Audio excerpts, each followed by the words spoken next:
October 1st, 331 BCE. A wall of 18-foot spears is about to do something no army in Asia has ever seen. Stop a war elephant in its tracks. Across the plain of Gaugamela, 250,000 Persian soldiers wait in formation. Facing them, 47,000 Macedonians, armed with a weapon their enemy has never learned to beat. Persia's answer to war was scale. More men, more gold, more terror. Every weapon in Darius's army was built to overwhelm, sheer numbers doing the killing. Macedonia's answer was different. Philip II, Alexander's father, redesigned the spear itself, doubling its length, forcing his men to fight as one interlocking machine instead of individual warriors. Two philosophies of war were about to collide on an open plain. Only one of them had ever been tested against an empire this size. Welcome back to Forgotten Craft. Today we're looking at the Sarissa, a spear so long it redefined ancient warfare. Imagine a pike 16 to 20 feet in length, twice as tall as a man. It sounds unwieldy, yet it changed history. This simple wooden shaft let Alexander the Great shatter armies 5 times his own size. Armies that outnumbered him and still couldn't reach him. It created an impenetrable wall of iron. Before the enemy could even reach the Macedonian line, they were already pinned. Even scythed chariots and massive war elephants found their match. They couldn't get close enough to strike. Coming up, how this spear faced down 250,000 men, war elephants, and scythed chariots at Gaugamela. Hit subscribe so you don't miss it. The Sarissa weighed close to 15 pounds and stretched over 18 feet, nearly 6 meters of cornel wood tipped with an iron point. No single soldier could wield it alone in open combat. It only worked as part of a wall, 5 rows of spear points projecting past the front rank at once. An enemy facing the Phalanx wasn't fighting one man. He was fighting a forest of iron that reached him before he could ever reach back. The Phalanx only worked as a single organism. Every soldier moved in step, spears locked at the same angle, shields overlapping into an unbroken wall. Break that rhythm, one man out of step, one gap in the line, and the entire formation became vulnerable. Discipline wasn't a virtue here, it was the weapon itself. Years of drilling turned thousands of individuals into a single moving machine. No enemy army in Asia had ever trained for anything like it. Darius had a counter to the Phalanx, or so he believed. 200 scythed chariots, each wheel fitted with curved iron blades spinning at deadly speed. The design was simple and brutal. Drive straight into infantry formations and let the blades do what soldiers couldn't. Cut through the wall of spears from below.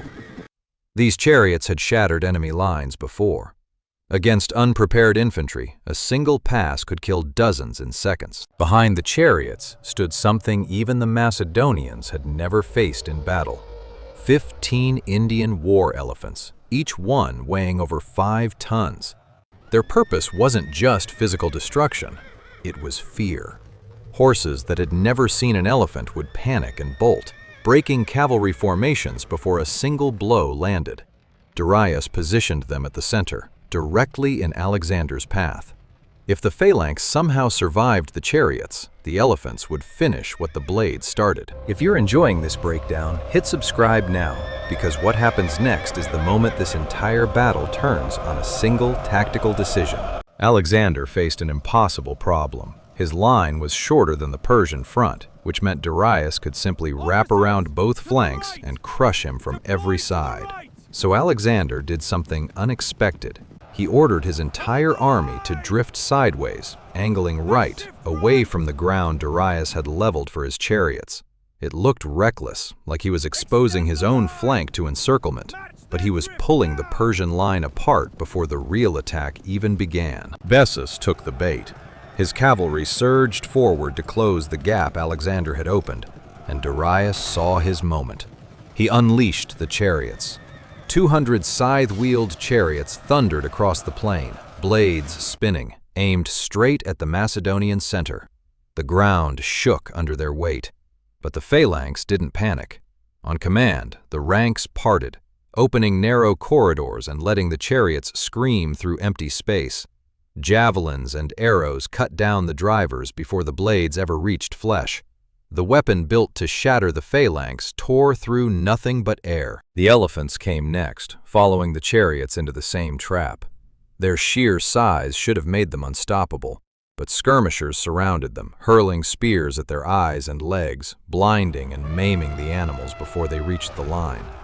Panicked and in pain, the elephants turned on their own side, trampling through Persian ranks instead of Macedonian ones. Darius's gamble had collapsed in minutes. With Bessus locked in combat and Persian infantry pulled toward the flanks, a gap tore open in the center, exactly where Darius stood exposed. Alexander saw it instantly. He gathered his companion cavalry into a wedge and charged, not at the army, but straight at the king himself. The wedge smashed through the guards around Darius, cutting closer with every stride. For the second time in his life, the King of Kings broke. Darius turned his chariot and fled the battlefield.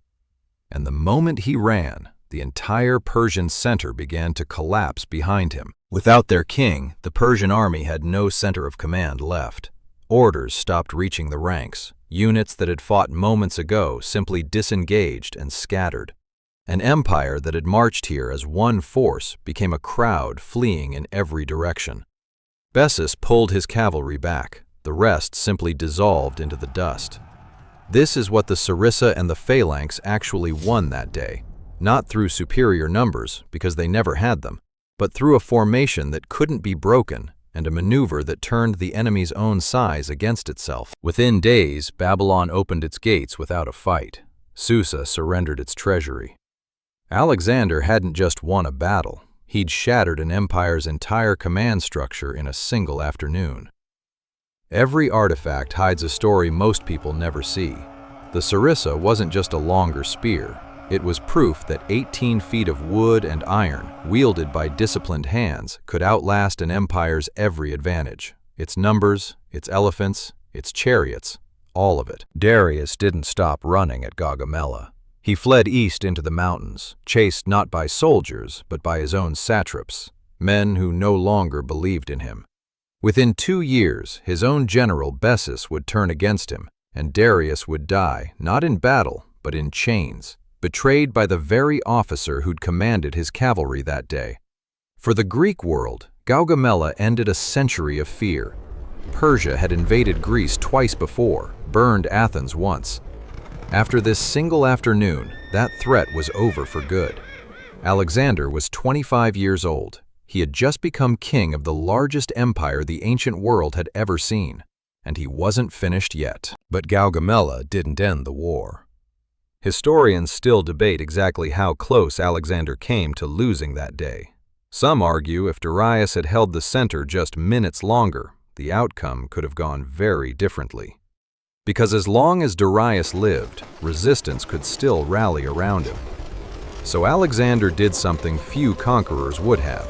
He chased his defeated enemy for months, deeper into hostile territory than any Greek army had ever gone. That pursuit led him into the mountains of Persia's heartland, toward a narrow pass where the empire's last loyal soldiers waited in ambush. A place the Persians believed could do what Gaugamela couldn't. 2,000 Persian soldiers waited in that pass, led by a satrap named Ariobarzanes, the last commander in the empire still willing to fight for a king who'd already fled. His plan was simple. Let the Macedonian column enter the narrow gorge, then trap them between cliff walls with no room to form a phalanx. No room for the Sarissa to matter at all. And it worked.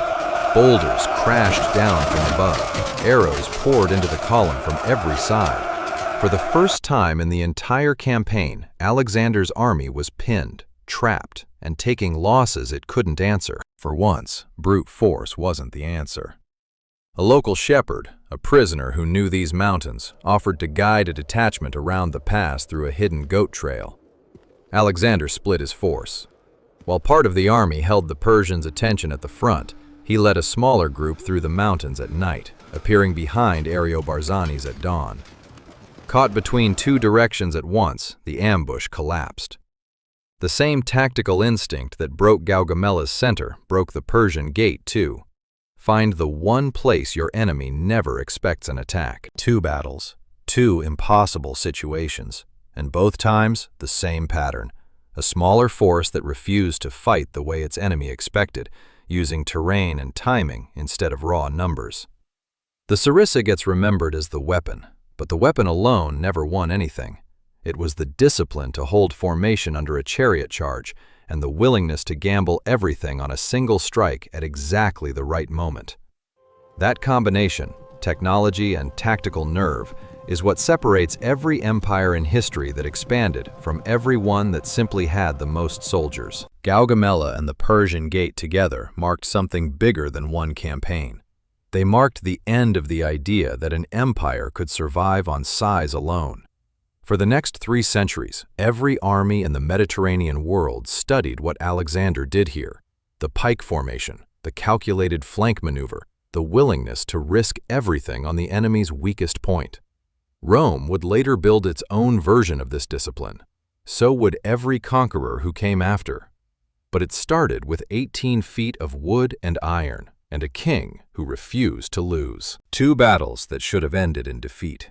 2 victories that reshaped the ancient world.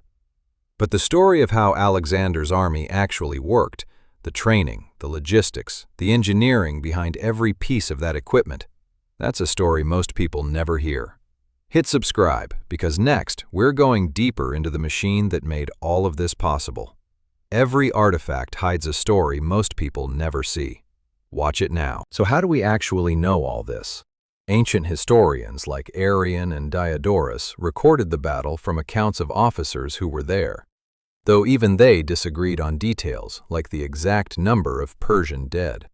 What we do know for certain comes from the terrain itself. Archaeologists have mapped the plain near modern Mosul, matching troop movements described in the texts against the actual landscape. The 18-foot Sarissa itself survives only in fragments.